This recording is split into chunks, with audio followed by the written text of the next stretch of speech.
Daji how hoeing हुई दाओ वो देखें दाओ। फाइनली गाइज लेकर आ चुका हूँ मैं एटविल के पार्ट 1 का एक्सप्लेनेशन। इस ड्रामा का मैन लीड लुओ युनशी और फीमेल लीड यूकी चैन है। Category historical, action, fantasy, romance और वूशिया है। तो शुरू करते हैं इसके एक्सप्लेनेशन को। कहानी की शुरुआत होती है और हमें एक आदमी को दिखाया जाता है जो अपनी तलवार से पत्थरों पर कुछ लिख रहा होता है। तभी उसकी डॉटर शुएजी वहाँ आती है।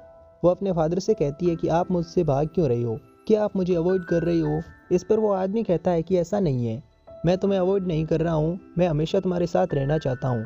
तुम्हें याद है ना कि मैंने तुम्हें हॉल ऑफ फ्लेम में क्या कहा था, तुम अपना ध्यान रखना। मुझे डर है कि यह आदमी इतना ही कहता है और चुप हो जाता है। अब हमें कुछ साल बाद का सीन दिखाया जाता है जहाँ फिर से ये आदमी अपनी तलवार से कुछ लोगों पर अटैक कर रहा होता है और एक ही अटैक में उन सबको मार देता है। इसी फाइट के साथ हमें बताया जाता है कि लोटस गॉड और लोटस सूत्र के 9 मूव्स जो मिलकर लीजेंडरी लोटस विंग स्किल बनाते हैं, ये हॉल ऑफ फ्लेम के लीडर चोंगी के द्वारा बनाई गई थी। पर यह स्किल इतनी खतरनाक थी कि इसकी प्रैक्टिस करने वाला चोंगी खुद अपने आप के कंट्रोल से बाहर हो गया और कई लोगों को मार डाला। अभी जो आदमी फाइट कर रहा है इसका नाम ही चोंगी है।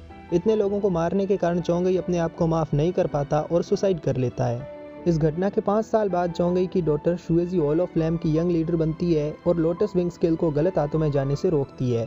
सिंपल वर्ड्स में कहूँ तो शुएजी लोटस विंग स्किल की रक्षक है। अब हॉल ऑफ फ्लेम के ग्रैंड एल्डर शुएजी को अपने पास बुलाते हैं और कहते हैं कि आपको हीरो असेंबली में जाना होगा और वहाँ पर सभी को बताना होगा कि हॉल ऑफ फ्लेम की लोटस विंग स्किल इविल नहीं है। आपको हॉल ऑफ फ्लेम की सारी रेपुटेशन फिर से ग्रो करनी होगी, यानी फिर से बनानी होगी। इस पर शुएजी भी प्रॉमिस करती है कि मैं हॉल ऑफ फ्लेम को फिर से पहले जैसा बनाऊंगी। ये सुनकर एल्डर बहुत खुश होते हैं और शुएजी को लोटस सूत्र देते हुए कहते हैं कि इसे संभाल कर रखना, ये गलत हाथों में नहीं लगना चाहिए। यहाँ पर हमें शुएजी के फ्रेंड्स भी दिखाए जाते हैं जिनमें शुएजी का गार्डियन मुयन, लिवली, जूशा और चेचू शामिल है। अब शुएजी और उसके सारे फ्रेंड्स हीरो असेंबली के लिए निकल जाते हैं। अभी इन सब ने आधा ही रास्ता पार नहीं किया होता है कि कुछ लोग इन सभी पर अटैक कर देते हैं। पर शुएजी का गार्डियन मुयन उन सबको हरा देता है और उनमें से एक आदमी को पकड़कर पूछता है कि तुम कौन हो और तुमने हम पर हमला क्यों किया। इस पर वो आदमी कहता है कि मैं सिल्वर वीप स्कूल का चीफ डिसिपल हूँ। तुम्हारे पुराने लीडर चोंगी ने कई लोगों को मारा था, मैं उन सब का बदला लेने आया हूँ। मुयन उनकी शक्ल देख कर पहचान लेता है कि ये आदमी झूठ बोल रहा है और उससे कहता है कि तुम यहाँ पर बदला लेने नहीं बल्कि लोटस सूत्र लेने आए हो। अगर तुम्हें ये चाहिए तो इसे हीरो असेंबली में जीतो और अपने मास्टर वांग मिनिया को जाकर कह दो कि हम किसी पर बेवजह अटैक नहीं करते, पर अगर तुमने हमारे लीडर को निशाना बनाया तो फिर हमसे बुरा कोई नहीं होगा।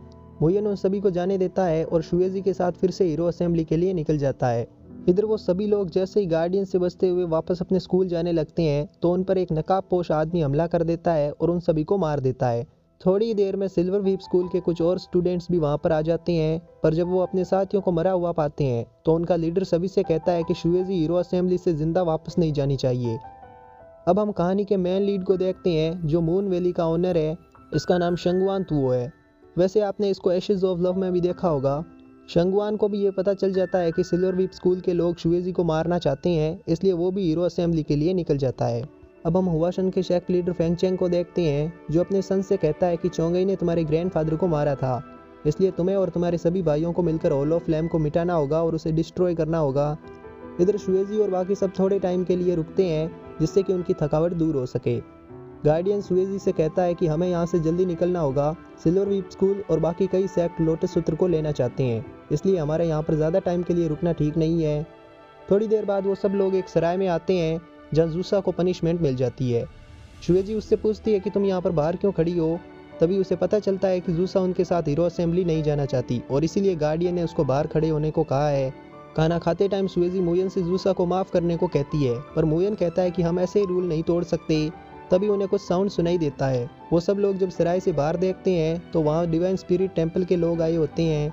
इनके बारे में मैं आपको बता दूं कि इनकी लीडर लैनफिए है जो पॉइजन बनाती है और सब लोगों पर उनका एक्सपेरिमेंट करती है। मैनफिए जब शुएजी के पास मैनुअल यानी लोटस सूत्र देखती है तो वो उसे लेने की कोशिश करती है, पर मुयन उसे रोक देता है। मैनफिए उन सभी पर पॉइजन फेंकती है जिससे जूसा पर उस पॉइजन का असर हो जाता है।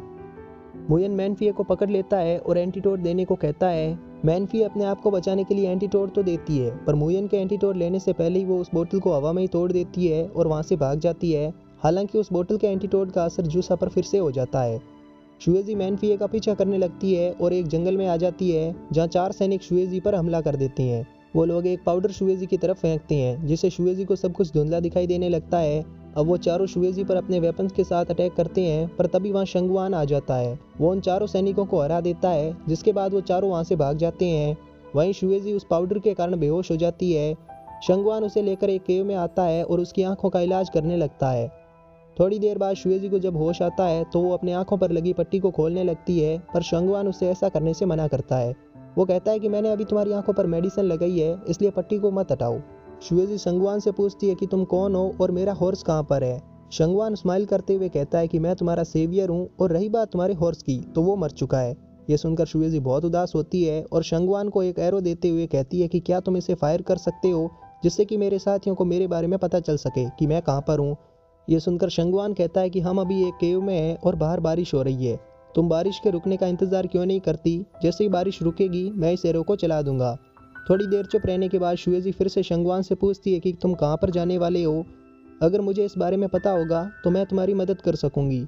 ये सुनकर शंगवान कहता है कि मैं कहाँ पर जाने वाला हूँ इसके बारे में तो मुझे भी नहीं पता।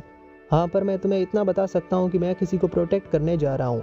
शुएजी कहती है कि तुम जिसको प्रोटेक्ट करने वाले हो, क्या वो तुम्हारे लिए इम्पोर्टेंट है? शंगवान इसका कोई जवाब नहीं देता, उल्टा शुएजी से ही उसके बारे में पूछता है। शुएजी अपने बारे में बताने लगती है, पर थोड़ी देर में उसे याद आता है कि उसे तो अपनी आइडेंटिटी सबसे छुपा कर रखनी है, इसलिए वो उसे कुछ भी नहीं बताती। शंगवान स्माइल करते हुए शुएजी से कहता है कि तुम्हें तो अभी तक अपनी आइडेंटिटी छुपाना भी नहीं आता। तुम्हें ऐसे ही किसी अनजान आदमी के सामने अपने बारे में नहीं बताना चाहिए। थोड़ी देर बाद शंगवान वो एरो चला देता है और बिना कुछ कहे केव से चला जाता है। कुछ टाइम बाद मुयन उस एरो की मदद से शुएजी को ढूंढ लेता है और वापस सराय चला जाता है। अब हम स्वॉर्ड महेंद्र को देखते हैं, जहाँ का लीडर अपने स्टूडेंट चिंग मेई के साथ फाइट कर रहा होता है। चिंग मेई स्वॉर्ड चलाने में बहुत एक्सपर्ट होता है और अपने ही मास्टर को हरा देता है। ये देख उसके मास्टर बहुत खुश होते हैं। वो चिंग मेई से कहते हैं कि हीरो असेंबली में हॉल ऑफ फ्लेम के लोग अपने मैनुअल के साथ आने वाले हैं। वहाँ कई लोग उस मैनुअल को लेने की कोशिश करेंगे। अगर एक बार वो मैनुअल किसी गलत हाथों में चला गया तो फिर सबके लिए बहुत बड़ा खतरा बन सकता है, इसलिए तुम्हें थोड़ा अलर्ट रहना होगा। इनकी बातों से हमें इतना तो पता चल जाता है कि चिंग मेई को भी वो मैनुअल प्रोटेक्ट करना है। आगे शुएजी और मुयन एक शॉप पर खाना खाने आते हैं। तभी एक लड़का शुएजी के पास आता है और अपनी पेंटिंग्स खरीदने को कहता है। शुएजी उसकी सारी पेंटिंग्स देखती है और उनमें से एक पेंटिंग के बारे में पूछती है। वो लड़का कहता है कि ये पेंटिंग मून वैली के ओनर शंगवान की है। उसके सिर पर एक भी बाल नहीं है और वो एक वुमनाइजर है। शुएजी उन सभी पेंटिंग्स में से एक और पेंटिंग्स की ओर इशारा करते हुए पूछती है कि ये इतनी गंदी पेंटिंग किसकी है। वो लड़का कहता है कि ये पेंटिंग हॉल ऑफ फ्लेम के यंग मास्टर शुएजी की है। अपनी इतनी गंदी पेंटिंग और बुराई सुनकर शुएजी बहुत एंग्री होती है। ये देख मुयन उसे शांत होने को कहता है और उस पेंटिंग का प्राइस पूछता है। वो लड़का 20 कॉपर कॉइन में वो पेंटिंग मुयन को दे देता है, पर थोड़ी दूर जाकर एक पेंटिंग सिर्फ 5 कॉपर कॉइन में दूसरे कस्टमर को देता है। ये देख शुएजी बहुत ज़्यादा एंग्री होती है, क्योंकि उस लड़के ने उसे फिर से बेवकूफ़ बनाया होता है।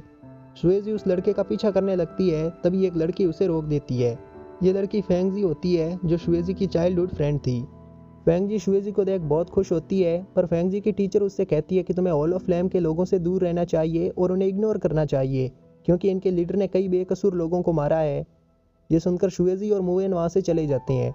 वो जब अपनी सराय के बाहर आते हैं तो वहाँ ची नाम का एक आदमी, जो मुयन को पहले से ही जानता था, सबको सराय में चलने को कहता है। सराय में शुएजी और जूसा बातें कर ही रही होती है, तभी उन पर एक आदमी एरो चलाने लगता है, पर तभी चिंग मेई वहाँ आ जाता है और उन एरोज को रोक देता है। इसी सीन के साथ एपिसोड 1 यहीं एंड होता है। मैं आशा करता हूँ कि आपको ये एक्सप्लेनेशन पसंद आया होगा। इसका नेक्स्ट पार्ट भी जल्दी अपलोड किया जाएगा। तब तक के लिए शिए शिए शोकान।